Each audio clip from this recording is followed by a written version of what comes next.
The first lesson a ruler learns, if he is to survive, is that people are rarely what they seem. They smile with their lips, but plot with their hearts, and the loyalty they pledge is often as fleeting as the morning mist. Power is not given, it is taken, and those who wait for it patiently are often left watching from the shadows as others claim what could have been theirs. To understand human nature is not to admire it, but to see it as it is, self-interested, capricious, and driven by fear and desire. Those who forget this are crushed beneath the weight of their own illusions. Fear is the most reliable currency of influence. A leader who inspires respect without fear invites chaos. A leader who commands fear secures obedience, if not love, which is often an unreliable companion. One must balance the edge of terror with the illusion of benevolence, for men are drawn to kindness, but never abandoned to mercy alone. To sway hearts and minds, one must weave a careful tapestry of promises and threats, visible yet intangible, gentle yet unyielding. Loyalty is not inherited. It is earned, purchased, manipulated, or extracted through circumstance. Those who proclaim fidelity in daylight may betray at night. Those who kneel before you may rise against you in the quiet. To survive among such creatures, one must cultivate the ability to anticipate treachery, to read the intentions behind the courteous gestures, to measure the weight of every handshake. The wise do not hope for loyalty, they demand it through action, through calculation, through the subtle demonstration of power. Betrayal is not an aberration, it is the natural consequence of desire unchecked. Every man's ambition whispers secrets that must be respected and feared. The moment a ruler rests in complacency, he invites the conspiracies of those whose envy simmers silently. Control is not maintained by benevolence alone, but by the constant demonstration that the machinery of authority is precise, relentless, and unyielding. In every corner of the court, in every conversation overheard, in every smile and nod, there exists the potential for revolt, and the ruler must see it before it strikes. To manipulate is not to lie. It is to shape reality so that men act in accordance with your will, even when they believe they choose freely. Every gesture, every word, every calculated pause becomes an instrument of influence. Those who grasp this do not simply command armies, they command perception. They are the unseen architects of decisions, the quiet force that bends desire without breaking it, that molds alliances without announcing itself. Ambition is both a tool and a threat. It drives men to greatness and drives them into the arms of their enemies. To master it, a leader must learn to harness the ambitions of others, to redirect their energies so that they serve his purpose. To fail in this is to become a victim of the very energies he sought to guide. The ruler who underestimates the desire of others, or of himself, sows the seeds of his own downfall. Human nature is neither noble nor ignoble, it simply is. Virtue and vice are instruments, not moral absolutes. The wise use them as a carpenter uses tools, selecting, shaping, and discarding as the work demands. Mercy can be as deadly as cruelty if applied at the wrong moment. Honesty can be a weapon as sharp as deception if wielded with precision. Understanding this is not to embrace immorality, it is to acknowledge the mechanics of the world and to move within them with unflinching clarity. A ruler cannot survive on ideals alone. Principles without pragmatism are the scaffolding of ruin. Decisions must be measured not by their morality, but by their consequence, and actions must be weighed by their capacity to secure power, preserve authority, and ensure survival. One must act as both actor and playwright, shaping the stage while remaining unseen, orchestrating the drama while the audience believes it unfolds spontaneously. Fear, loyalty, betrayal, manipulation, ambition, these are not abstract concepts. They are the marrow of power, the pulse of influence, the silent movements behind every decree. To understand them is to see the hidden architecture of society, the currents that propel men to rise and fall. The ruler who ignores these currents is carried helplessly, as a leaf upon a storm, to a fate not of his choosing. And yet, one must not wield power recklessly. The most devastating weapon is patience. To move too soon is to expose weakness. To wait too long is to invite challenge. Observation becomes a strategy. silence a tool, and restraint a measure of strength. Those who master timing find that men can be directed without force, persuaded without argument, and subdued without apparent conflict. The art of manipulation is not deception for its own sake. It is the alignment of reality with necessity. Men may resist openly, but secretly they seek guidance, structure, and purpose. A ruler who can provide this while remaining invisible, who can bend circumstance while preserving the illusion of free will, becomes untouchable. In this way, power is not simply taken, it is constructed, perpetuated, and immortalized through understanding the fragile architecture of the human heart. The ruler must walk alone, for intimacy breeds vulnerability. Confidants may advise, allies may falter, and family may betray. Solitude sharpens the mind and reveals the truth, that survival is an enterprise conducted in the mind as much as upon the field. Every alliance is provisional, every promise conditional, and every gesture of friendship a potential threat. To lead, one must accept this reality and navigate it without illusion. The ultimate lesson is this: mastery over men begins with mastery over oneself.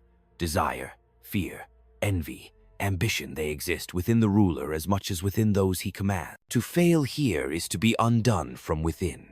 Self-discipline, calculated restraint, and the continuous observation of one's own impulses are the first acts of command. Only through this inner vigilance can one hope to govern the chaos beyond the gates. Power is a living entity, shifting, hungry, unforgiving.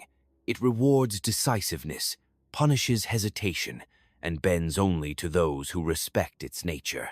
To ignore this is to court ruin. To embrace it without wisdom is to become a tyrant, feared but unstable. To wield it with insight, patience, and relentless attention to the currents of human nature is to rise above fortune and circumstance, and to see the world as it truly is, a theater of ambition, desire, fear, and opportunity. The world is indifferent to virtue, and indifferent rulers are rewarded. Those who cling to idealism while the currents of ambition surge around them are crushed quietly, their failures whispered in corridors and etched into history without fanfare. Men obey what they fear or what they desire.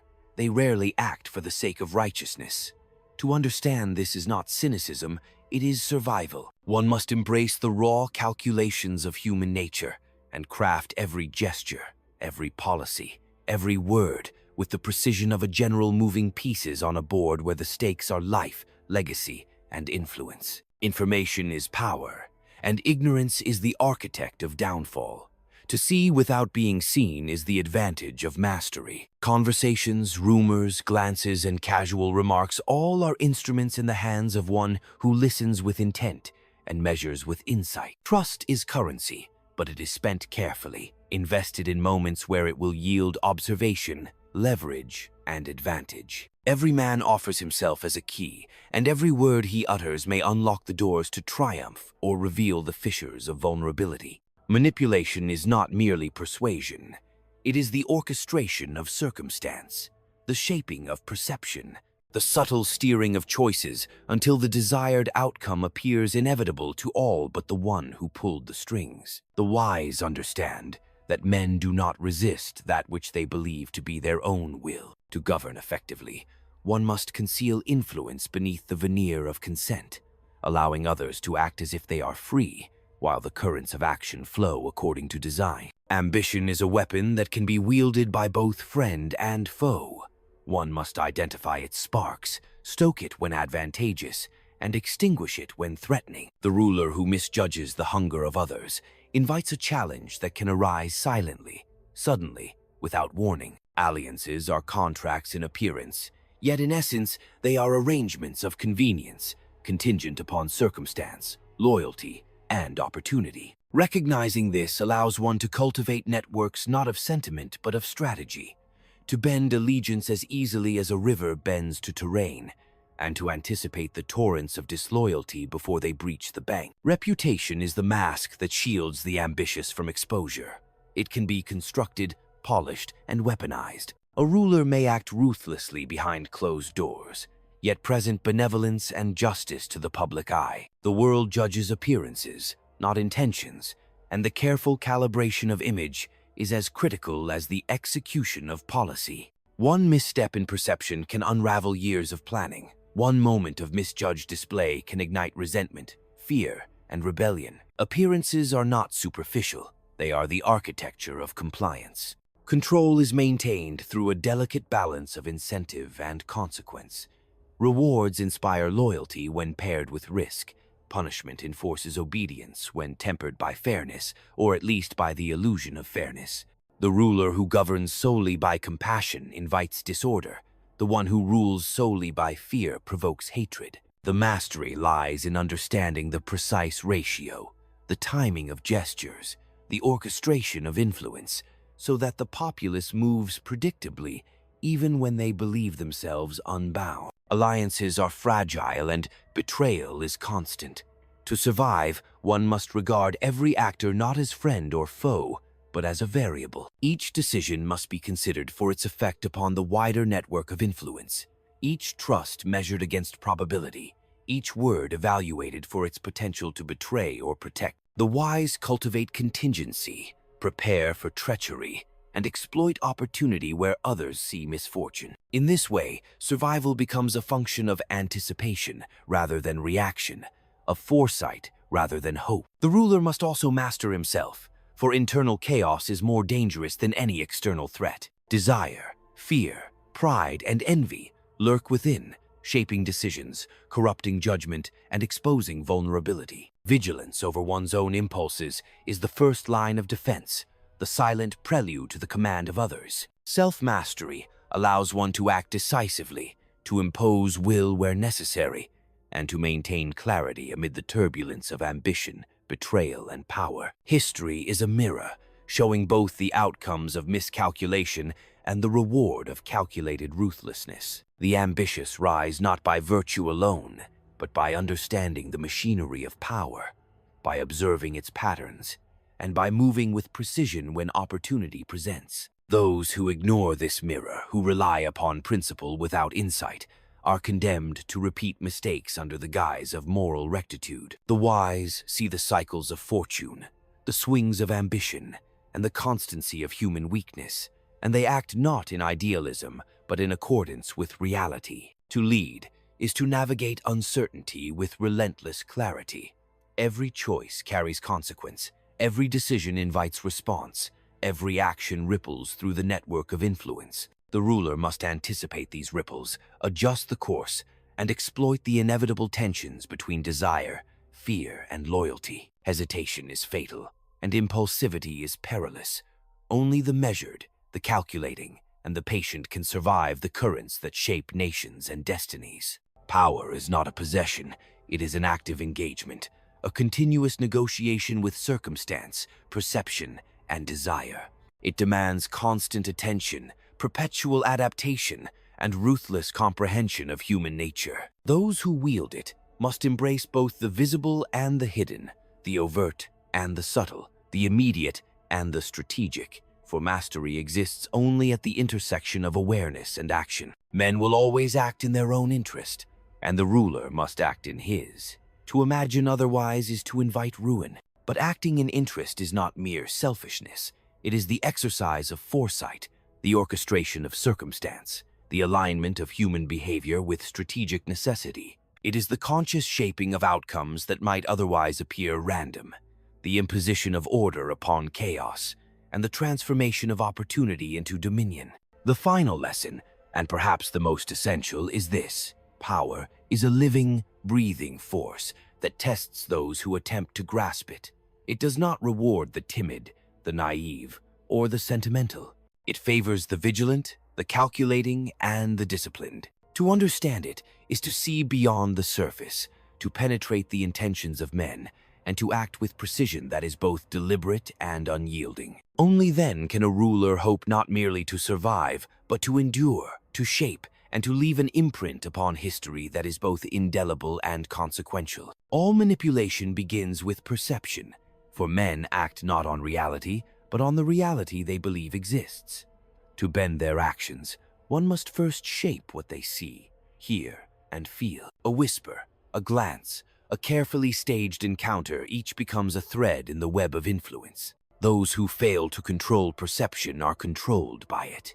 Their decisions, their alliances, even their convictions, are subject to the interpretations of others. The master understands that to move men, one must first move their beliefs, guiding thought without seeming to intervene, steering action without revealing intent. Trust, in its practical sense, is never absolute. It is conditional, strategic, and always provisional. The ruler who relies on loyalty alone is vulnerable. The ruler who cultivates dependence, obligation, and gratitude alongside fear commands stability. Men may profess devotion, yet their hearts are swayed by opportunity. Recognizing this allows the ruler to anticipate defection, to exploit ambition, and to transform potential threats into instruments of power. Every bond is transactional, every allegiance a negotiation, every smile a calculation. Information is currency, and silence its amplifier. Knowledge of motives, desires, grudges, and weaknesses permits the precise orchestration of influence. One who listens without revealing, observes without reacting, and records without judgment holds the keys to control. Decisions are then made not in the heat of circumstance, but in the cool precision of foresight. The ruler who underestimates the value of observation invites unpredictability, and unpredictability is the herald of collapse. Fear and desire are the twin engines of human behavior. A ruler who cultivates them skillfully shapes the movement of men as the wind shapes the sail. Threats must be credible, promises enticing, and rewards visible yet contingent. Those who believe they act of their own will are the easiest to direct, for the illusion of autonomy masks the subtle chains of influence. To govern effectively, one must treat these instincts as tools, carefully calibrated and deployed at the precise moment to achieve maximal effect. Deception is not an ethical failing. It is an instrument of survival. Men deceive for gain, for protection, for ambition, and so must the ruler. The difference lies in mastery, to deceive with foresight, to anticipate the consequences, to construct layers of illusion that protect strategy while misleading adversaries. Transparency, in this light, is a vulnerability. Concealment is strength. Every truth revealed is a potential weakness. Every falsehood employed strategically is armor. Alliances are fluid, and the wise manipulate them as a river guides its course. Friends today may be foes tomorrow. Enemies today may be allies tomorrow. The ruler navigates this shifting terrain, not through sentiment, but through calculation. By rewarding loyalty, exploiting rivalry, and predicting the ambitions of others, he constructs a lattice of relationships that serves his objectives. Opportunism must be recognized and harnessed, not suppressed, for ambition is a force to be directed, not denied. The theater of appearances is as critical as action itself. Men respond not only to what is done, but to what is perceived. Justice, mercy, courage, and generosity can be wielded as instruments of influence when applied at the correct time and with calculated visibility. Conversely, cruelty, deception, and manipulation, when cloaked in the garb of necessity, achieve obedience without eroding authority. The ruler who misjudges the optics of action risks rebellion, disloyalty, and decay. The ruler who controls perception fortifies power beyond the reach of chance. Control over emotion is the final frontier. Anger, envy, pride, and desire exist within the ruler as they do within his subjects. One who allows them free rein is weakened. One who suppresses them without understanding is brittle. Mastery lies in recognition, regulation, and deployment. Anger becomes strategy, envy becomes leverage, pride becomes projection, desire becomes motivation. In this way, the internal landscape mirrors the external, and the ruler becomes both architect and executor of circumstance. Manipulation is ultimately the art of inevitability. By shaping perception, controlling information, balancing fear and desire, exploiting ambition, and orchestrating alliances, the ruler transforms circumstance into his own. Men act as though freely, yet their choices are guided by the subtle hand of strategy. Survival, influence, and domination are then no longer the product of fortune alone, but of relentless comprehension and application of the laws that govern human nature. The practitioner of this art moves in shadows as well as light. Power is asserted not only through action, but through inaction, through absence, through silence. Sometimes the most effective maneuver is to wait, allowing tension to rise, alliances to falter, and ambitions to collide. Observation in stillness yields advantage, and the timing of intervention becomes a weapon more precise than any army. Patience, anticipation, and subtlety are the hallmarks of mastery. In the end, manipulation is inseparable from understanding. To shape men, one must know them. To control events, one must anticipate them. To endure, one must command oneself. The art is neither virtuous nor vicious. It is necessity. It is the architecture of influence, the design of survival, and the method by which the ambitious impose order upon chaos. Those who master it see the currents beneath the surface of every society, the hidden forces of ambition, fear, and desire, and they act with calm, calculated ruthlessness that ensures both dominion and survival. A general understands that battles are won before the first blow is struck, and so too must a ruler wage his influence long before confrontation becomes visible. A minister's ambition can be redirected not through admonishment, but through the promise of position, responsibility, or recognition, creating a debt of gratitude that binds him more firmly than oath or contract. A rival's envy may be sown into discord among his allies, allowing conflict to arise without the ruler lifting a hand. Even a whisper in the right ear at the right moment can shift the course of an entire council, setting wheels in motion that will deliver victory while leaving the manipulator unseen. Consider the citizen who clamors for justice. He believes himself the instigator of change, yet the ruler who grants reform at the precise moment controls the narrative, appearing benevolent while reinforcing authority. Public sentiment is a malleable instrument. It must be struck with timing and subtlety. Too soon, and the effect is lost. Too late, and unrest simmers into rebellion. Understanding the rhythm of expectation, of impatience, of hope, allows the ruler to convert dissatisfaction into loyalty, frustration into alignment, and skepticism into trust. Even within the private chamber, manipulation thrives. A confidant's fears can be invoked to create dependence. A subordinate's desire for recognition can be cultivated to enforce diligence. A friend's hesitation can be used to test loyalty and reveal hidden motives. Each interaction becomes a canvas for influence, each exchange a tool to shape action without revealing intent. Subtlety becomes the ruler's sword, discretion his shield, and patience the armor that guards against the folly of exposure. In diplomacy, the same principles apply on a grander scale. Treaties are more than agreements. They are instruments to redirect ambition, to create obligations, to manipulate perception across borders. By appearing conciliatory while consolidating strength, the ruler shapes the choices of adversaries. By rewarding or threatening intermediaries, he influences decisions far from his own seat of power. Alliances are cultivated as much in the imagination as on paper, and those who negotiate without foresight become mere pawns in the designs of the perceptive. Manipulation also thrives in the management of information. A rumor, carefully planted, can disarm opposition or provoke them into miscalculation. A selective revelation of facts can inspire loyalty or frighten into compliance. Men act upon what they believe, not what is true, and so perception becomes the battlefield. The ruler who controls the flow of knowledge ensures that every action of subordinates and adversaries alike aligns with his strategy, turning uncertainty into predictability, chaos into leverage. Even personal habits become weapons of influence. A ruler who observes discipline, temperance, and calculation inspires confidence. A ruler whose moods swing unpredictably instills fear and uncertainty. Gestures, tone, and timing all convey authority beyond words. A late arrival may unsettle those who expect promptness.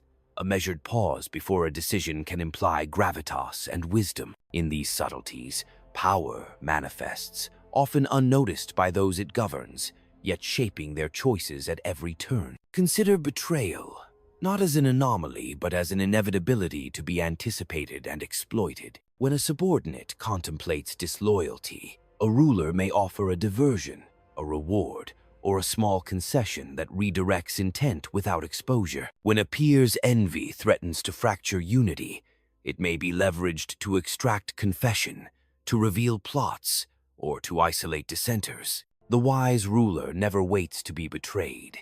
He creates conditions in which betrayal either strengthens his position or neutralizes the threat before it can materialize. Even the perception of scarcity or opportunity can be manipulated. Men are driven by desire and fear of loss. A position, title, or privilege, when delayed, can inspire diligent effort.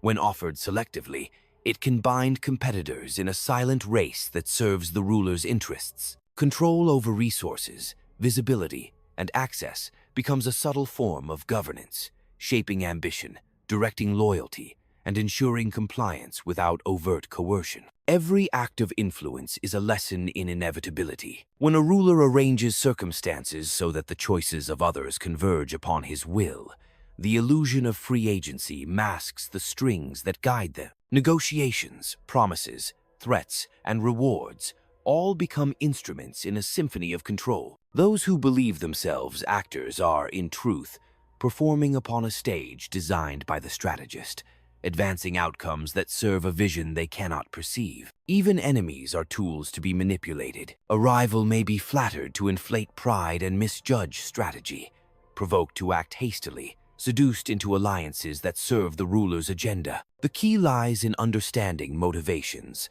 and anticipating reactions, in using every inclination, every fear, every hope as an instrument to shape action. War and peace, loyalty and betrayal, wealth and influence, all are components in a carefully orchestrated architecture, each moved with precision to achieve an ultimate design that remains invisible to all but the master. Subtlety becomes the ruler's most potent weapon.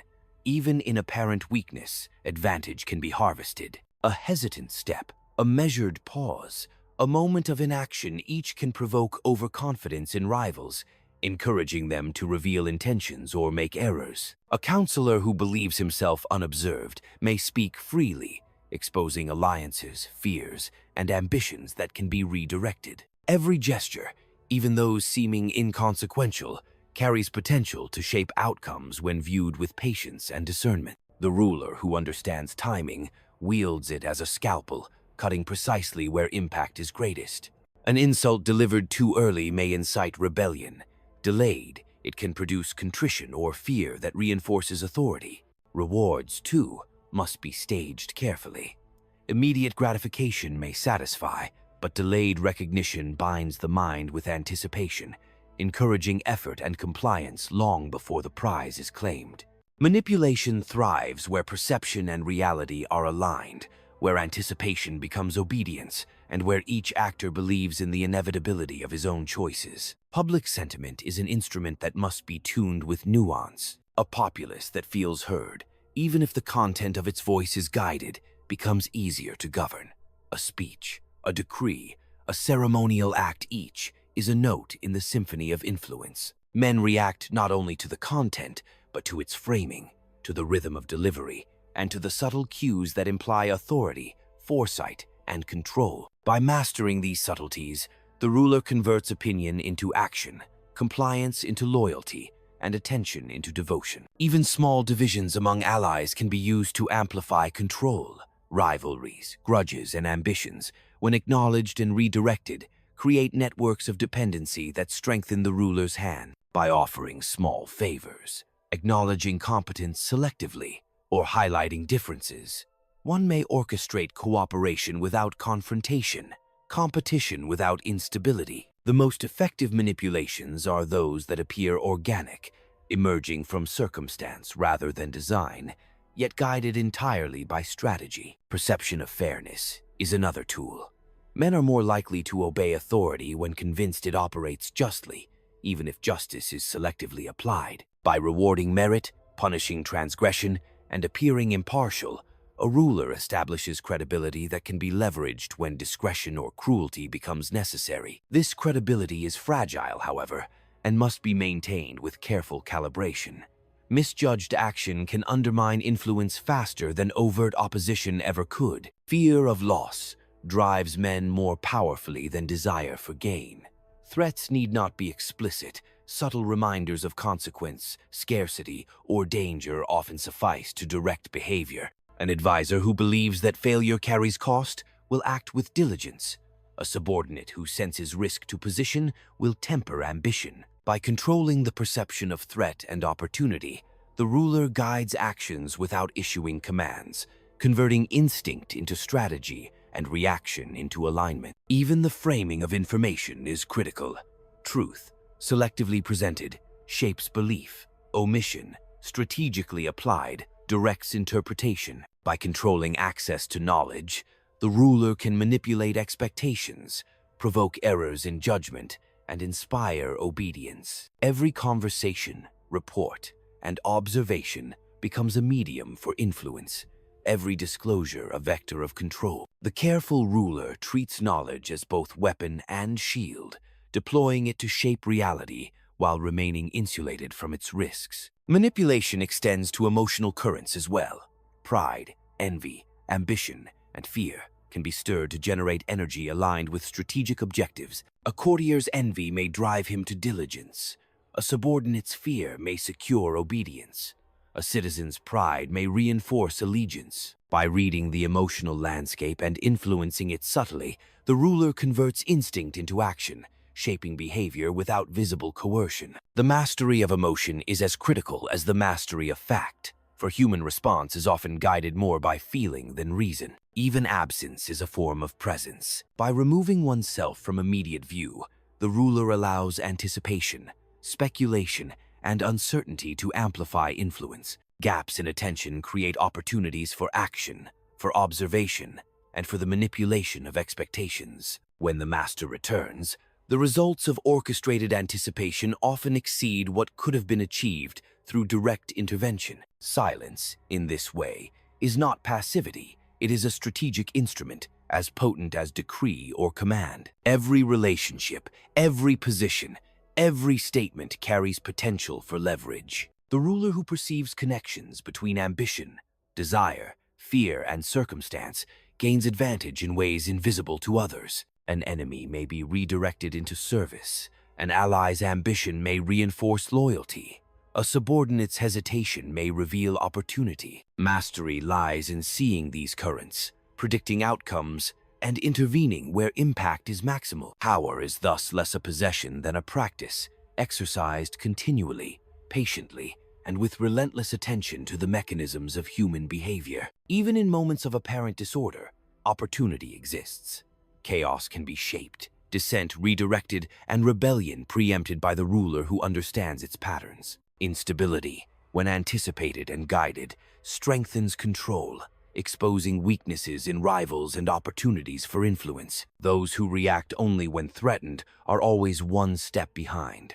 Those who act with foresight shape reality itself, turning turbulence into a tool of power. Control is not merely the orchestration of others.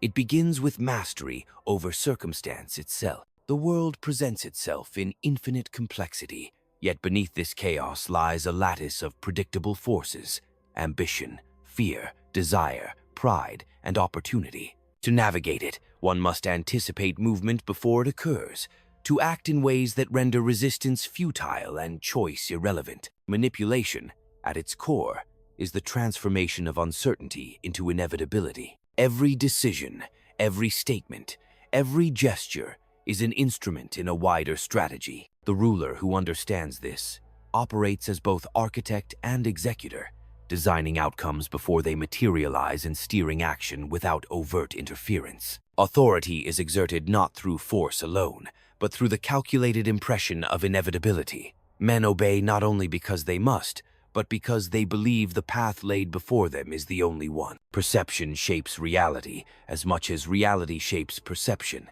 The manipulation of appearances of intention, capacity, and resolve can influence the behavior of allies and adversaries alike. Power is sustained not solely by actual ability, but by the convincing portrayal of it. The calculated display of competence, decisiveness, and foresight persuades observers that resistance is folly, compliance natural, and alignment desirable. Silence is an equally potent tool. The absence of declaration compels speculation. The void of explanation amplifies anxiety, expectation, and deference. Those who presume to understand when information is withheld act in alignment with the ruler's will without being aware of it. Inaction, strategically applied, is therefore as manipulative as the most deliberate intervention, directing outcomes while conserving energy and avoiding exposure. Timing governs effectiveness. The most potent action executed prematurely may fail, while the most subtle gesture at the precise moment becomes decisive. Mastery lies in discerning the rhythm of events, the inclinations of men, and the opportunities latent within shifting circumstance. A ruler who comprehends this sees not a series of isolated events, but a continuum of influence, each connected to the next, each capable of reinforcing or undermining power depending on execution. Authority is reinforced through the management of expectation. Men act predictably when they anticipate reward or consequence, and unpredictably when their expectations are unmeasured. By calibrating the perceptions of risk, opportunity, and outcome, the ruler transforms human behavior into a landscape of reliability. Compliance becomes habitual, resistance diminishes, and the flow of events conforms to the designs of strategy rather than the caprices of fortune. Influence is cumulative. Each small alignment, each minor concession, each subtle persuasion compounds into a network of directed action. No single maneuver achieves totality. Rather, the ruler orchestrates a succession of interventions, each reinforcing the last, until the combined effect renders opposition impractical, cooperation advantageous, and outcomes inevitable.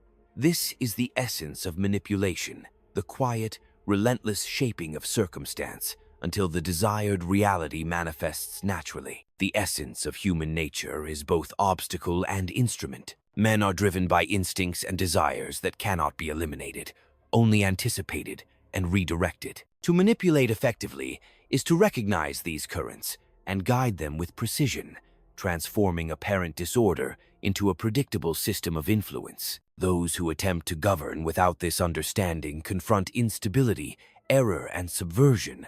Those who embrace it command the flow of events itself. Even the perception of inevitability reinforces compliance. When subordinates and peers believe that outcomes are fixed, resistance diminishes, initiative aligns with the intended path, and influence becomes self-perpetuating. The art of manipulation, therefore, is not merely tactical, it is structural.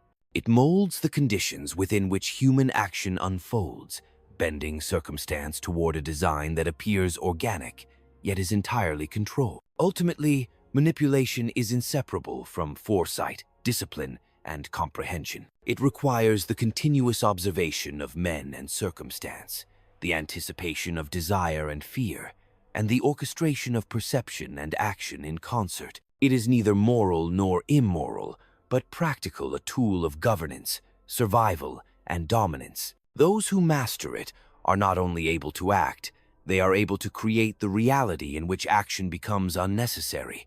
For men move as if of their own will, yet entirely within the framework imposed by the strategist. Power is sustained through the careful calibration of desire and perception.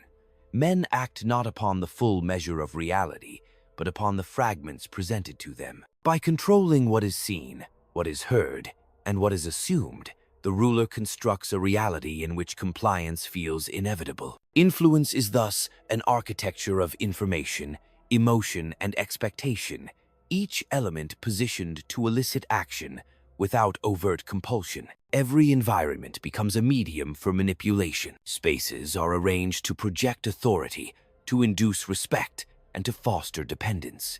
Interactions are staged so that choice appears genuine, yet every option aligns with the ruler's design. Even the smallest gestures, the angle of a glance, the cadence of speech, the sequencing of announcements contribute to the larger orchestration. The perceptive ruler recognizes that influence is cumulative, built from countless imperceptible interventions that, in total, determine outcomes. Control over narrative is absolute. Events themselves are secondary to their interpretation. By framing incidents, emphasizing selective truths, and concealing inconvenient facts, The ruler guides belief and shapes expectation. History, memory, and perception are instruments of power.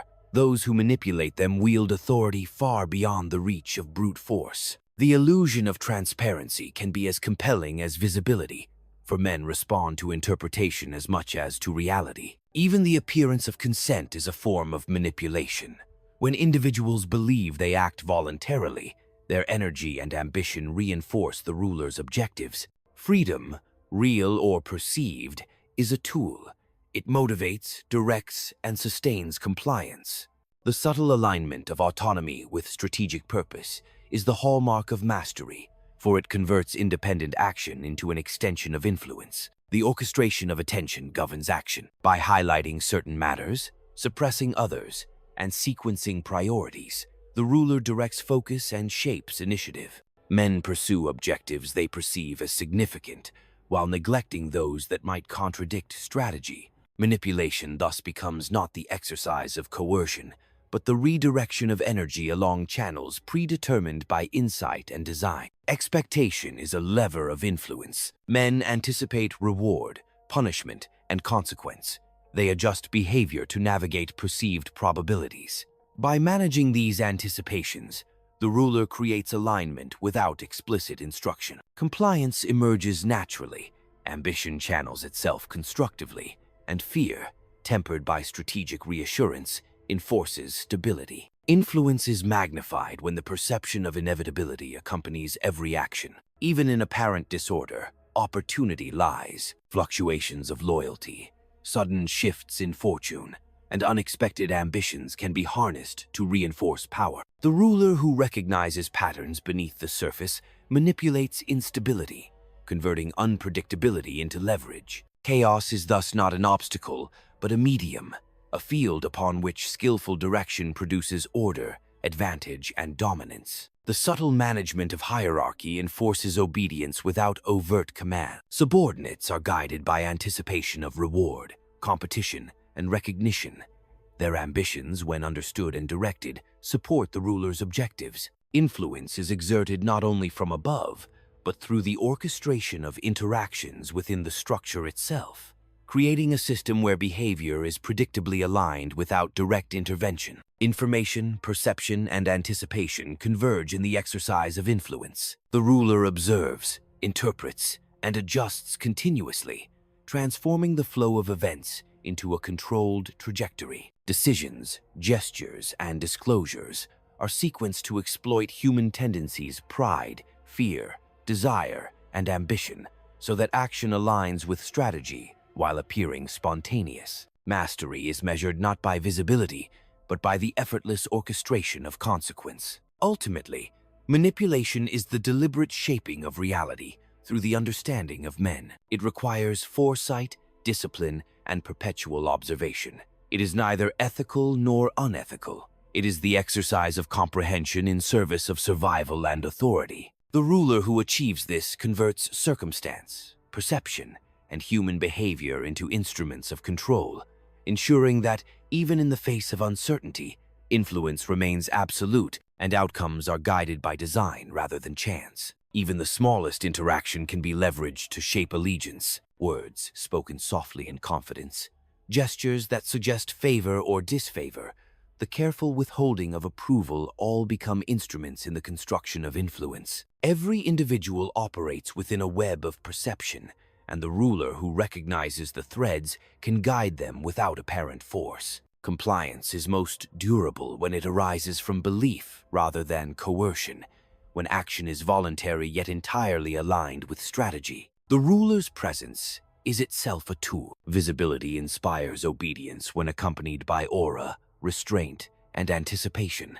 Absence provokes speculation, encourages initiative within controlled parameters, and amplifies perceived authority. By alternating between engagement and detachment, one cultivates dependence while preserving autonomy, guiding behavior while remaining imperceptible in execution. Influence thrives in the balance between seen and unseen, between expectation and reality. Every environment, whether public forum or private chamber, can be arranged to reinforce hierarchy and subtly communicate consequences. Proximity, attention, and access are carefully managed. Privileges are granted selectively to reinforce loyalty, provoke ambition, or expose weakness. The strategic structuring of space and opportunity molds behavior almost invisibly, turning ordinary circumstances into mechanisms of compliance and channels of power. Observation is the ruler's constant companion. Every hesitation, every inflection, every glance conveys intent, ambition, or doubt. By attending to these subtleties, one anticipates action before it occurs, intercepts deception before it unfolds, and converts uncertainty into leverage. Knowledge of tendencies and inclinations enables preemptive shaping of circumstance, ensuring that outcomes are determined less by chance than by orchestration. Information itself is a weapon. Its flow can be restricted, amplified, or distorted to guide perception. The selective revelation of truth manipulates expectation. The concealment of facts preserves advantage. Those who possess awareness of both knowledge and ignorance shape the decisions of all who depend upon it. Control over information thus converts uncertainty into obedience and ambiguity into alignment with the ruler's design. Expectation becomes a subtle chain of influence. Men act according to what they believe is required, anticipated, or advantageous. By managing anticipation of reward, reprisal, opportunity, or scarcity, the ruler ensures that action aligns with strategy while retaining the illusion of choice. The perception of inevitability reinforces compliance, converting voluntary action into a predictable instrument of authority. Even rivalry is harnessed strategically. Ambition, when understood, becomes a mechanism for direction. Competitors can be guided into actions that serve the ruler's objectives. Envy can inspire effort that consolidates loyalty, and conflict can be orchestrated to test character, reveal intent, or strengthen bonds within controlled frameworks. The careful calibration of interpersonal dynamics converts potential disorder into structured advantage. Public and private perception are equally critical. Appearances govern credibility. Influence is reinforced through the consistent projection of competence, foresight, and resolve. Men judge not solely by reality, but by what they perceive as reality. A well-managed image amplifies authority, conceals maneuver, and imposes compliance even where overt power is not applied. Control of perception ensures that influence persists independent of direct action. The final axis of manipulation is self-command. The ruler's own fears, desires, and impulses are the foundation upon which all external influence rests. Discipline and awareness prevent internal instability from undermining strategy. Mastery over self converts intention into execution, patience into opportunity, and observation into anticipation. Without this internal command, even the most sophisticated orchestration of others falters. With it, influence extends unbroken across circumstance, perception, and human behavior. Manipulation endures because it feeds on the structure of human nature. Men crave certainty, even if it is an illusion. They desire order, even if it costs them freedom. They yearn to believe that their choices are their own, and this hunger is the instrument of the ruler who understands that control is not seized by force, but granted by consent, disguised as independence. The masses must never feel dominated. They must feel guided, reassured that their obedience is wisdom and their conformity virtue. Thus, the most effective manipulation is not domination, but agreement, an agreement men do not know they have made. To manipulate is to govern the rhythm of hope and fear. Hope gives direction, fear enforces it. The wise ruler calibrates both so that men walk the line between aspiration and anxiety, too afraid to rebel, too hopeful to despair. When hope is exhausted, submission becomes hollow. When fear is untempered, rebellion becomes inevitable. Only by balancing the two can one create a durable system in which control perpetuates itself through the emotions of the governed. Every belief structure is an edifice of manipulation. Religion, ideology, morality, even patriotism. These are the mechanisms through which rulers bind men to invisible chains. For what men hold sacred, they defend even against their own interest. What they believe moral, they enforce upon themselves. The highest form of manipulation, then, is not to suppress freedom, but but to redefine it to make obedience feel like liberation, and to make dissent appear as corruption. This is why power must always maintain distance. Familiarity breeds contempt, and visibility invites scrutiny. A ruler too exposed becomes a man among men, stripped of the mystique that sustains influence. The true manipulator dwells in ambiguity, present yet untouchable, known yet unknowable. His presence must be felt more than seen, his will perceived as inevitable rather than imposed. Distance magnifies authority, obscurity protects it. Language is the bloodstream of manipulation. Words do not merely describe reality, they create it. The names of things decide their meaning, and their meaning dictates action. The manipulator, therefore, shapes vocabulary before he shapes law. By redefining terms, by blurring distinctions, by controlling the emotional resonance of speech, he ensures that even rebellion speaks in the syntax of his design. The greatest chains are those woven from familiar words. Time itself is an ally to manipulation. Immediate control invites resistance, but gradual conditioning breeds permanence. By altering expectations slowly, by introducing new norms imperceptibly, the ruler transforms the extraordinary into the natural. What once provoked outrage becomes routine. What once seemed impossible becomes policy. Men do not notice the moment they become compliant. They only wake to discover they have always been so. The manipulator must also master the economy of truth. Truth is not to be discarded, but rationed. Too much transparency undermines authority. Too much deceit invites exposure. The art lies in blending both until reality and illusion are indistinguishable. Facts become instruments, not absolutes. They are arranged, timed, and weighted to produce conviction. When truth itself can be managed, power requires no justification. The essence of this art lies not in deception alone, but in the architecture of belief. A ruler does not need to lie if he can shape what others believe to be true. He does not need to suppress thought if he can define its boundaries.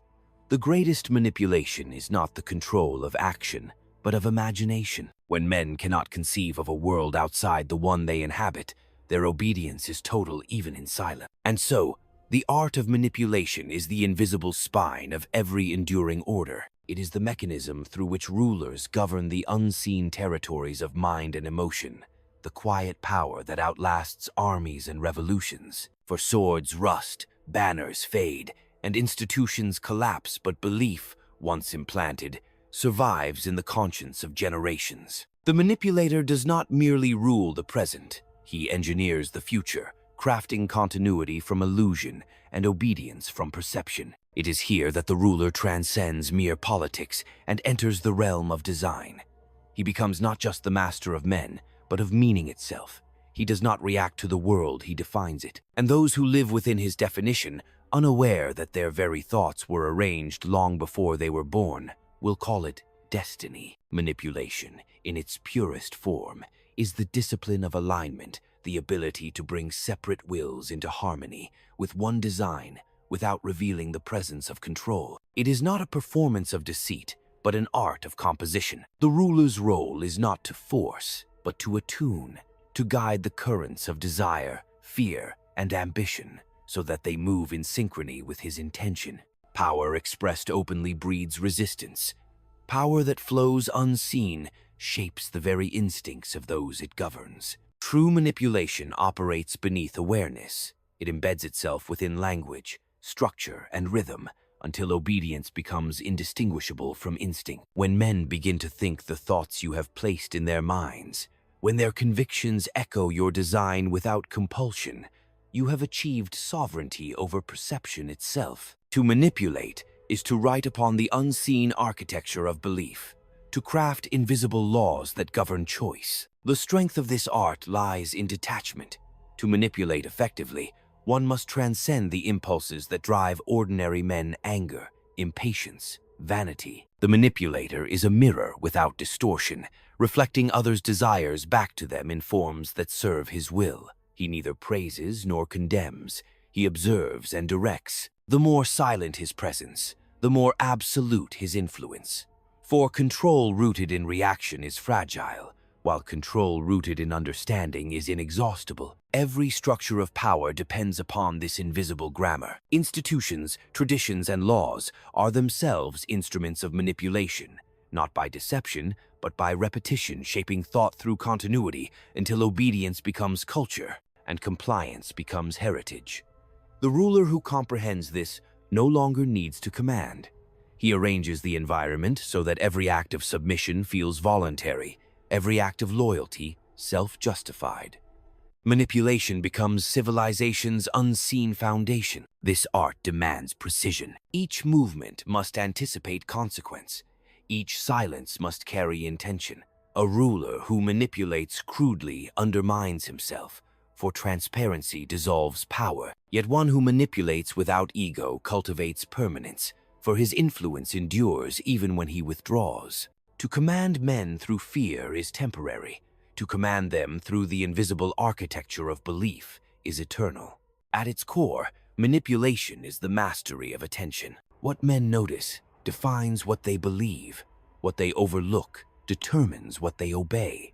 The manipulator governs through focus, deciding which truths are illuminated and which remain concealed. By determining the boundaries of awareness, he defines the limits of possible action. To control perception is to dictate reality itself, for what cannot be seen cannot be resisted. Thus, the art of manipulation is the art of reality's creation. It constructs order out of instinct, hierarchy out of chaos, unity out of divergence. It is neither noble nor vile, it is functional. It is the unseen language through which civilizations are ruled and histories are written. The ruler who understands this ceases to battle against the will of men. He becomes the silent author of that will, shaping not merely their actions, but the very structure of what they can imagine. In this, power transcends force. It becomes atmosphere, pervasive, invisible, inescapable. It governs not through command, but through assumption, not through punishment, but through direction. The supreme manipulator is no longer perceived as one who controls. He is perceived as necessity itself, as the natural order in which others find their place. When opposition becomes unthinkable, when obedience feels organic, the art reaches its final perfection, influence indistinguishable from reality. In the end, manipulation is not a sin against truth. It is the mechanism by which truth survives in a world ruled by appetite and fear. Those who recoil from it are consumed by those who master it. Power has no moral shape. It bends itself to the will of those disciplined enough to wield it without illusion. The ruler who understands the instincts of men governs not through conquest, but through comprehension. He need not shout, threaten, or plead. He speaks once, and the world rearranges itself to listen. For all its cruelty, this art serves a single purpose: stability in the chaos of human desire. It is the ruler's burden to hold that chaos in his hands and not flinch. Every age demands its manipulators, those who see clearly that men must be led not by the truth, but by what they can endure of it. And when the last illusion fades, when the mask of virtue falls away, only one fact remains: that power, in its purest form, belongs not to those who command, but to those who understand.